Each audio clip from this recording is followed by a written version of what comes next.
प्रयागराज संगम हिंदू आस्था और विश्वास का महापर्व यानी कि महाकुंभ में आप सभी का स्वागत है। ये भारत का ही नहीं बल्कि विश्व का सबसे बड़ा धार्मिक सम्मेलन है जो तीर्थराज प्रयागराज की पावन भूमि पे हो रहा है। यहाँ पर पतित पावन व पवित्र माँ गंगा, यमुना व अदृश्य माँ सरस्वती का मिलन होता है, जिसे संगम या त्रिवेणी के नाम से जानते हैं। यह ऐसा पर्व है जहाँ लाखों श्रद्धालु सभी भेदभाव मिटाकर एक दूसरे से मिलते हैं और संगम में डुबकी लगाते हैं। यहाँ की इसी आस्था और संस्कृति को देखकर खुद पर सनातनी होने का बहुत बड़ा गर्व महसूस होता है। दोस्तों, आज के इस खास व इन्फॉर्मेटिव वीडियो में मैं आप सभी को धार्मिक और आध्यात्मिक यात्रा करवाने वाला हूँ। प्रयागराज में आपको कहाँ कहाँ घूमना है, यहाँ तक आपको कैसे पहुँचना है, यहाँ पर पहुँचने से पहले आपको प्लानिंग कैसे करना है, सारी इन्फॉर्मेशन मैं आप सबको इस वीडियो में देने वाला हूँ। अभी सुबह के 4 बज रहे हैं और मैं पहुंच गया हूं प्रयागराज संगम स्टेशन पे और यहां से चलूंगा संगम के घाट पे जाएंगे जहां पे गंगा स्नान करेंगे। पूरा गंगा चारों तरफ संगम घूमेंगे और इलाहाबाद में कहां कहां घूमना है और क्या क्या यहां पे रहने लायक है, कहां रहने लायक है, खाने पीने क्या है, सब कुछ मैं आपको इस वीडियो में शेयर करूँगा। सबसे पहले हम बात करेंगे कि प्रयागराज आपको कैसे पहुंचना है। तो प्रयागराज आने के लिए भारत के सभी जगहों से ट्रेन की सुविधा काफ़ी अच्छी है। उत्तर प्रदेश का प्रयागराज काफ़ी बड़ा शहर है और एक बहुत बड़ा ही जंक्शन है, तो यहाँ के लिए हर जगह से ट्रेनों की सुविधा आसानी से मिल जाती है।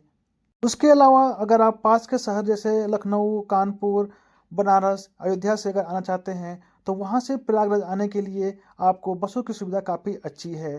बस के माध्यम से भी आप प्रयागराज आसानी से आ सकते हैं। दोस्तों, अभी प्रयागराज में बहुत ही बड़ा दिव्य और पावन महाकुंभ चल रहा है, जिससे कि प्रयागराज में काफ़ी भीड़ देखने को मिल सकता है। तो अगर आप खुद की गाड़ी से आते हैं तो शहर में भीड़ भाड़ से बचने के लिए गाड़ियों की एंट्री को रोक दिया गया है। शहर के चारों तरफ जगह जगह पे बड़े बड़े पार्किंग बनाए गए हैं, वहाँ पे आपको गाड़ियों को पार्क करना होगा और वहाँ से गवर्नमेंट के द्वारा चलाई जाने वाली ई इलेक्ट्रिक जो वाहन है उसके माध्यम से आप शहर में आ सकते हैं। लेकिन नॉर्मल डेज में अगर आप आते हैं तो अपनी गाड़ी से मेला क्षेत्र के आसपास तक आ सकते हैं, या फिर अगर आप जंक्शन के आसपास आते हैं तो वहाँ से आपको ऑटो वगैरह मिल जाते हैं जो कि आपको मेला क्षेत्र के आसपास में ड्रॉप कर देते हैं और वहाँ से आपको 2 से 3 किलोमीटर पैदल जाके आप मेला क्षेत्र में जा सकते हैं।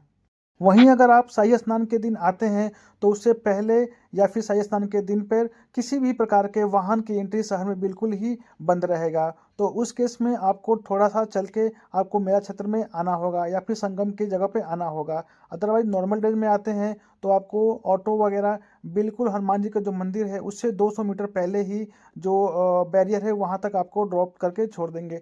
वहाँ से आपको पैदल चल के संगम का स्थान पर जाना होगा जहाँ से आपको स्नान करना है।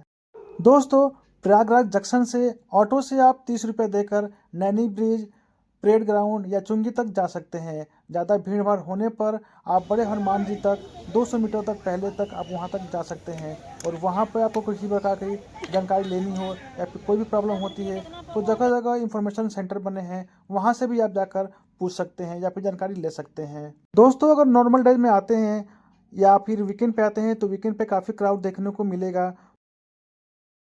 दोस्तों, देख सकते हो फाइनली आ गए हम लोग प्रयागराज संगम के तट पे और प्रयागराज जंक्शन से हमने ऑटो लिया जो कि 30 रुपया है। ऑटो लेकर हमें 15 से 20 मिनट में यहाँ पे लाके छोड़ दिया। बिल्कुल हनुमान जी जो बड़े हनुमान जी का मंदिर है वहाँ पे छोड़ दिया और यहाँ से घाट बिल्कुल पास में ही नीचे तो चलेंगे। पहले स्नान करते हैं और उसके बाद फिर आपको सारी जगह यहाँ पे घुमाता हूँ।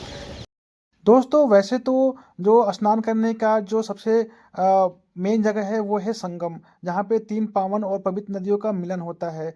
तो वहाँ पे अगर आपको जगह मिलती है तो सबसे बेस्ट रहेगा। लेकिन भीड़-भाड़ के टाइम पे हो सकता है कि वहाँ पे आपको काफ़ी क्राउड देखने को मिले या फिर कभी-कभी वहाँ पे जाने के लिए रोक भी देते हैं क्योंकि काफ़ी क्राउड बढ़ जाता है।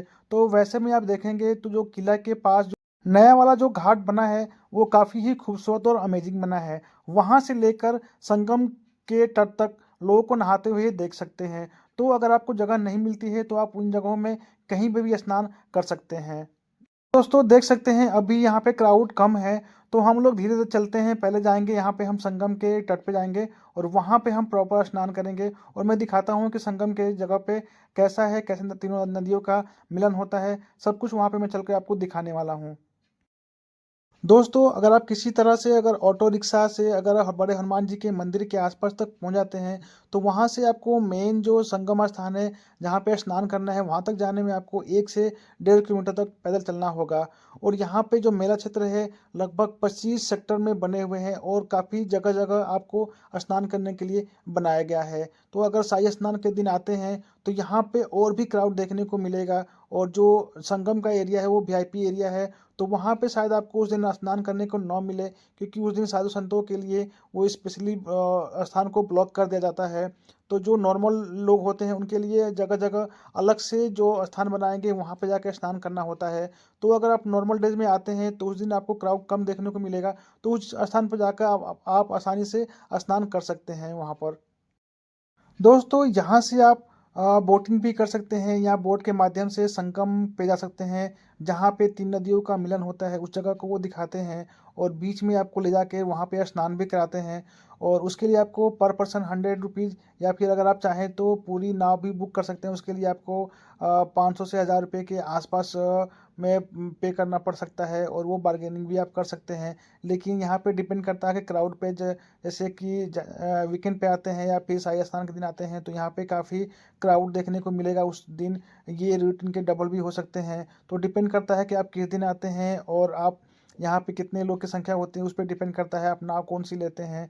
और ले जाकर आपको नाव में पूरा घुमाते हैं और वहाँ पे दिखाते भी हैं कि किस तरह से दो नदियों का मिलन होता है और पानी का कलर कैसा होता है, सब दिखाते हैं आपको।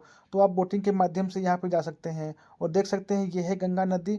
और जो संगम का यहाँ पे तट है वहाँ पे आपके लेफ्ट हैंड साइड से गंगा जी आती हैं और राइट हैंड से यमुना जी आती हैं और दोनों जाके वहाँ पे मिल जाती हैं। और जो अदृश्य हैं सरस्वती जी, जहाँ पे वो निकलती हैं और वहीं पे फिर वो लुप्त हो जाती हैं। तो दोस्तों यहाँ पे मेन त्रिवेणी संगम पे हमने स्नान भी कर लिया है और यहाँ से चलते हैं पीपा के पुल से, पहले हम जाएंगे उस पार और उसके बाद फिर हम बोटिंग करेंगे।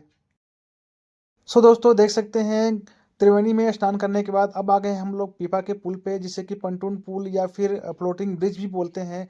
तो इस तरह के आपको कई सारे ब्रिज देखने को मिलेंगे जो गंगा जी के ऊपर बनाए गए हैं और इस पार से आपको उस पार जाने के लिए, जो कि काफ़ी खूबसूरत देखने में आपको लगेगा। और जब यहाँ पे स्नान करने आते हैं शाही स्नान पे या फिर जिस दिन काफ़ी क्राउड होगा, तो उस दिन पे यहाँ पे ट्रैफिक को डाइवर्ट करने के लिए क्या करेंगे कि अभी आप आने जाने के लिए ये पुल ओपन है, लेकिन जब भीड़ भाड़ में आएंगे तो ये पुल क्या होगा, किसी पुल को जाने के लिए और किसी पुल को आने के लिए, इस तरह से आने जाने के लिए ये कर देंगे, जिससे कि ट्रैफिक डाइवर्ट हो और क्राउड से कोई भी प्रॉब्लम ना हो। दोस्तों इस बार का जो महाकुंभ लगने वाला है वो 12 सालों पे एक बार लगता है और इस बार काफ़ी खास मेला लगने वाला है, जिसमें ये उम्मीद किया जा रहा है कि 40 करोड़ लोग के आने की यहाँ पे संभावना है।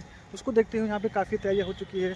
और मेरे पीछे देख सकते हो ये है पीपा का पुल और इसी पार में ये जितने भी आप देख सकते हैं ये पंडाल लगे हुए हैं, ये सारे वीआईपी पंडाल हैं। यहाँ पे सारे साधु वगैरह जो दूर अलग अलग अखाड़े के लोग आए हैं वहाँ पे यहाँ पे उनको रहने की व्यवस्था बनाई गई है। अलग अलग उनके अखाड़े बने हुए हैं। यहाँ से होकर वो पीपा पुल पार करके वो वीआईपी घाट पे स्नान करने के लिए जाएंगे। दोस्तों पीपा का पुल पार करके जब आप इस साइड में आते हैं तो यहाँ पे आपको जितने भी यहाँ पे महात्मा संत महात्मा और उनकी जो अखाड़े के हैं सब यहाँ पे आपको देखने को मिलेंगे। जो बड़े बड़े अखाड़े हैं या फिर जितने भी महात्मा लोग आएंगे, सबके यहाँ पे अखाड़े आपको यहाँ पे देखने को मिलेगा। दोस्तों अगर आप पीपा के पुल पार करके अगर आप चाहते हैं झूसी साइड में जाने के लिए, तो पीपा के पुल पार करके यहाँ से आप झूसी साइड में जा सकते हैं। या फिर झूसी साइड में अगर आप रहते हैं या उस साइड में अगर आपको त्रिवेणी संगम में आना हो तो आसानी से पीपा का पुल पार करते हुए भी आ सकते हैं। भाइयों फाइनली आप लोग हम नाव की सवारी करने जा रहे हैं और 450 में हमारी नाव फिक्स हो गई है 5 लोग के लिए घुमाकर वहाँ किला से लेकर और जहाँ पे 2 नदियों का संगम होता है, 3 नदियों का संगम होता है, वहाँ तक हम जाएंगे और देखते हैं कितना एंजॉय होने वाला है, मज़ा आने वाला है। तो दोस्तों अगर आप नाव की सवारी अगर बोटिंग कर रहे हो तो ये लाइफ जैकेट बहुत ही ज़रूरी है, इसके बिना आप राइड बिल्कुल ना करें। और अब आगे हम लोग बिल्कुल संगम के किनारे, संगम के जगह पे जहाँ पे 3 नदियों का यहाँ पे मिलन होता है। हम उस जगह पे आगे हैं जहाँ पे 3 नदियों का संगम होता है। तो मैं आपको दिखाऊंगा कि कैसे यहाँ पे कलर वाइज दिखाता है। यहाँ पे भैया बता रहे हैं कि जहाँ पे गंगा और यमुना नदी का जो संगम होता है, पानी 2 अलग अलग कलर का है। यमुना जी का पानी अलग है और गंगा जी का पानी अलग है। तो और सरस्वती माता वहीं पे लुप्त हो जाती हैं। तो अभी चल के दिखाता हूँ मैं आपको बिल्कुल। दोस्तों देख सकते हो, अभी हम जिधर से आए हैं वो है यमुना जी, और अभी सामने से देख सकते हैं जो धार आ रही है ये है गंगा जी, और यहाँ पे 2 नदियों का संगम होता है।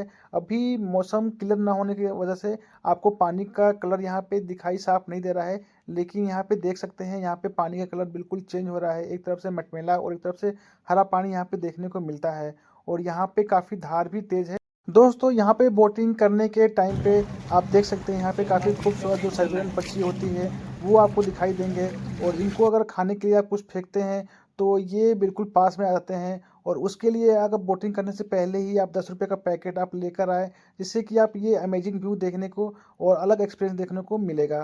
दोस्तों बोटिंग करने के बाद अब हम आ गए हैं नए वाले घाट पे, जो कि आप देख सकते हैं काफ़ी ही अमेजिंग है और बहुत ही ब्यूटीफुल नया वाला घाट बनाया गया है। आप चाहे तो यहाँ पे भी स्नान कर सकते हैं, और यहाँ इसी के पास में किला भी है, और आप चाहे तो किले में जाकर भी आप घूम सकते हैं और देख सकते हैं यहाँ पे यहाँ से आप बोटिंग के मज़े ले सकते हैं और काफ़ी खूबसूरत सा व्यू देख सकते हैं। और यहाँ से आप पैदल जाकर संगम में स्नान भी कर सकते हैं। बहुत सी लोगों को देख सकते हैं यहाँ पे भी डुबकी लगाते हुए आप देख सकते हैं।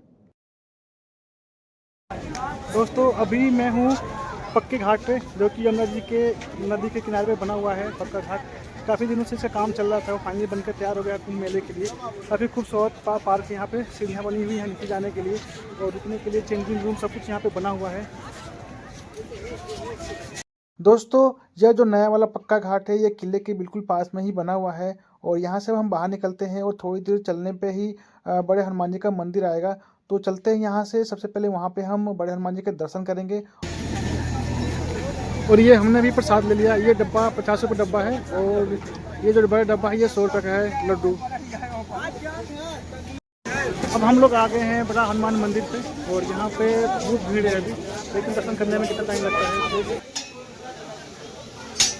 दोस्तों बड़े हनुमान जी का मंदिर किले के बिल्कुल पास में ही है, और यह मंदिर काफ़ी चमत्कारी और अद्भुत मंदिर है। यहाँ पे लेटे हुए हनुमान जी के दर्शन करने को आपको मिलता है, जो कि आपको कहीं ऐसा मंदिर देखने को नहीं मिलता है। तो बड़े हनुमान जी के दर्शन करने के बाद आप किले में भी चाहे तो जाकर घूम सकते हैं, लेकिन हमारे पास समय की कमी के कारण हम किले में नहीं घूम पाए, और यहाँ से हम लोग बाहर निकलेंगे। और सब तो यहाँ से बिल्कुल बाहर निकलने के बाद आप चाहे तो ऑटो लेकर नए वाले ब्रिज, जो नैनी ब्रिज है, वहाँ पर भी जा सकते हैं। उसके लिए आपको 30 रुपया देकर आप सीधे वहाँ तक जा सकते हैं। तो चलते हैं वहाँ पे पहले और देखते हैं पहले नैनी ब्रिज, और उसके बाद जाएंगे हम बाकी जगहों पे। दोस्तों वैसे तो अगर आप महाकुंभ के टाइम पे आ रहे हैं तो यहाँ पे घूमने के लिए आपको 2 से 3 दिन का समय भी कम पड़ जाएगा, क्योंकि जो मेला लगा है 25 सेक्टर में लगा हुआ है, और हर सेक्टर में अलग अलग जगहों पे कुछ अलग अलग यूनिक चीज़ देखने को आपको मिलेगा। तो अगर आप चाहते हैं कि एक दिन में आप घूमकर मेन जगहों पर घूमकर वापस जाना चाहते हैं, तो बड़े हनुमान जी के पास आप जा सकते हैं, नाग बासुकी मंदिर। उसके अलावा यहाँ पे बहुत सारे पार्क बने हुए हैं, और श्रृंगवेरपुर में जा सकते हैं, जो कि प्रयागराज जंक्शन से 35 किलोमीटर की दूरी पे है। तो अगर आपके पास टाइम अलाउ करता है तो वहाँ पे भी जा सकते हैं। उसके लिए आपको अलग से ऑटो रिक्शा बुक करके जाना होगा, जो कि यहाँ से लगभग 30-35 किलोमीटर के आसपास है, और आने जाने में काफ़ी समय भी लग सकता है। अगर आप महाकुंभ के टाइम पे आ रहे हैं तो ट्रैफिक की वजह से आपको समय भी काफ़ी लग सकता है। दोस्तों अगर आप बात करें रुकने की, तो अगर आप मेला क्षेत्र में अगर आप रुकना चाहते हैं तो वहाँ पे अलग अलग आपको शिविर बनाए गए हैं, वहाँ भी रुक सकते हैं। और अगर आप चाहते हैं होटल वगैरह रुकने के लिए, तो होटल आपको काफ़ी कॉस्टली पड़ सकता है, खासतौर से अगर आप महाकुंभ के टाइम पे आ रहे हैं। और उसके लिए जो बेस्ट लोकेशन होगा वो प्रयागराज जंक्शन के आसपास अगर आप लेते हैं तो आपको आसानी से रूम वगैरह मिल जाता है। अगर आप नॉर्मल डेज में आते हैं तो 1000 से 15 में मिल जाएंगे, और यही अगर आप महाकुंभ के टाइम पे आ रहे हैं तो ये आपको बहुत ज़्यादा कॉस्टली हो सकता है। दोस्तों एक दिन के टूर में अगर आपके पास टाइम बचता है तो उसके अलावा आप मनकामेश्वर मंदिर, जो बिल्कुल प्राचीन मंदिर है, जा सकते हैं। और किले के अंदर बना हुआ अक्षयवट मंदिर काफ़ी फेमस मंदिर है, और वहाँ से घूमने के बाद आप इलाहाबाद म्यूजियम जा सकते हैं। और वहाँ से अगर आपके पास टाइम बचता है तो आप ललिता देवी मंदिर भी जा सकते हैं, जिसका व्यू काफ़ी सुंदर होता है।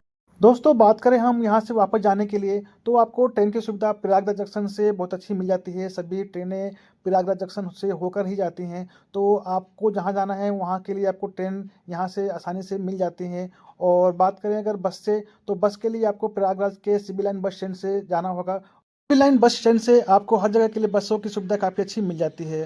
तो दोस्तों वीडियो में इतना ही। आशा करता हूँ कि इन्फॉर्मेशन आपको अच्छी लगी हो। तो वीडियो को लाइक एंड शेयर करना बिल्कुल ना भूलें। Thank you so much.